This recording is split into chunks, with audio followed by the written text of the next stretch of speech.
This is Grand Theft Auto in 1989, playable only on the Commodore 6 with only 1.5 million players. This is the story of how GTA became one of the best video game series of all time.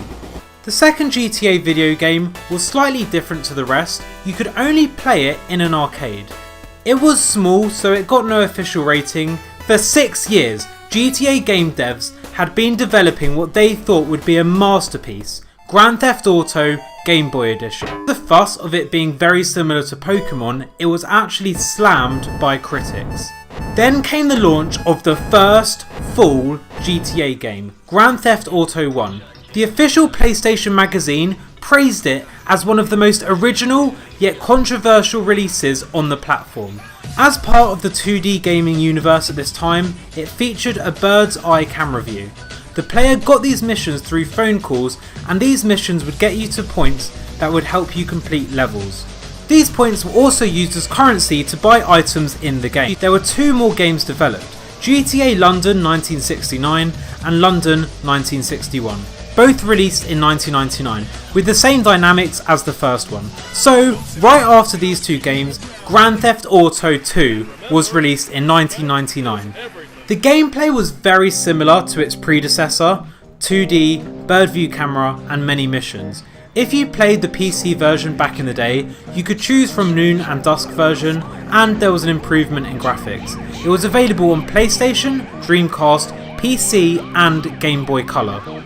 And now we're slowly entering the 3D universe with Grand Theft Auto 3, released in 2001. It introduced the third-person POV.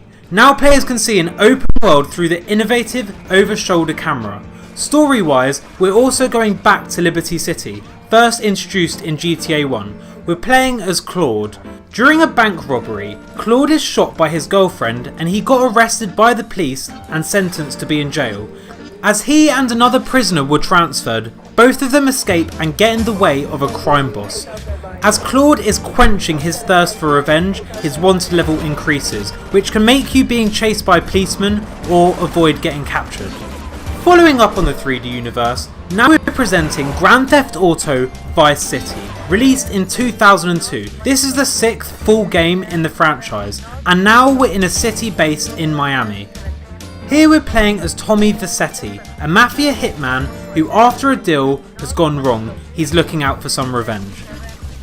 The players are constantly completing main and side missions, unlocking playable areas. Now, Grand Theft Auto San Andreas was, and still is, one of the most important titles of the saga. Released in 2004, it has the same graphics as the previous titles of the 3D universe. We're now playing as CJ, or Carl Johnson, framed with charges of murder by dirty cops. To keep him on the streets, CJ has to complete certain missions. So, what's different? Well, now we can actually fully roleplay as CJ by personalising his appearance, exercising and more. During the time GTA 4 was in development, Rockstar Studios released a couple of packs to expand the story of the universe. Those stories are Grand Theft Auto Liberty City Stories, where we're playing as Tony Cipriani. This game was released in 2005, and the mission we must complete is making Tony the right hand of the mafia boss. The following year, Grand Theft Auto Vice City Stories was released, and now he's looking to create an empire in Vice City.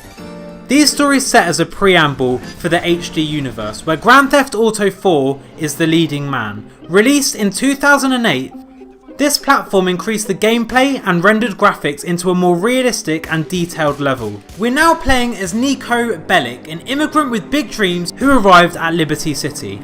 Here, you can travel the city in different vehicles, and during combat you can use several weapons. It's also the introduction for the first person mode, which can be used while driving cars. It also has a multiplayer mode up to 32 players. This game had 2 exclusive DLC contents called The Lost and Damned and The Ballad of Gay Tony, which expanded the story even more. Grand Theft Auto Chinatown Wars has a very different presentation from the previous games in the series, by partially resembling the first Grand Theft Auto titles. Instead of a ground level view behind the protagonist or a top-down perspective, Chinatown Wars uses a fully rotatable camera angled down at the action. Unlike Grand Theft Auto 4, the player can disable as many police cars as possible to escape the police instead of leaving a wanted zone. The more stars the player has, the more police they have to take out for each level. For example, for a 6-star level, they have to take out 6 police cars to get down to a 5-star wanted level, and so on. There is also a dealing subplot which allows players to sell contraband around the city. Players can profit by recognising market conditions and demands based on geography and plying their wares accordingly. CCTV cameras work as the game's secret packages, destroyed by throwing a Molotov cocktail bottle or a grenade. This also decreases the chances of being caught while making an illegal exchange. This game was made mostly for PSP, iPhone, Android and Nintendo DS, which explains its top-down perspective.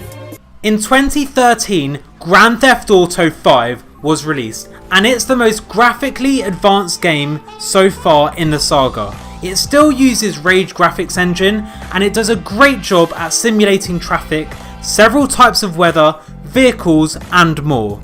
It also has the option of having first or third person camera, and you can unlock the map by progressing your missions. Each of them has a different set of skills that help you improve several experience points. Once you reach enough progress, you can start changing characters. This was one of the most successful titles of the saga, selling over $800 million just on its first day. It's the third most popular game of all time, selling over 110 million copies as of 2020. In late 2013, the online mode was released, increasing its popularity even more. You can now use your money to acquire a luxury apartment, a garage of expensive cars and a fleet of planes. The experience was so detailed, you could even get insurance for your cars and a mechanic to deliver them to you.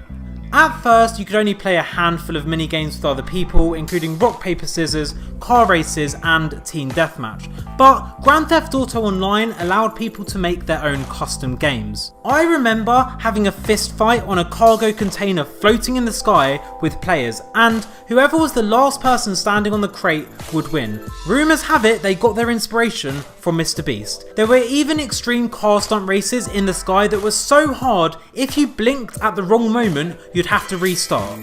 And now we're here. It's 2020 and GTA has one of the most dedicated gaming fan bases around. Grand Theft Auto 6 is set to come out within the next year. Rockstar have already teased GTA 6, and what you're seeing here is supposedly pre-alpha gameplay that was leaked on Reddit.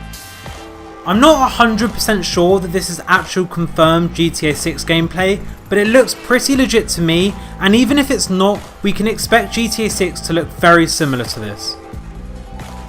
There's been many leaks on Reddit and 4chan where users have also claimed that they've gone into the GTA 5's DLC game files and found some extra information regarding Grand Theft Auto 6. This lines up with the fact that there was an advertisement at the Miami Super Bowl that hinted at GTA 6 by copying the usual GTA cover design.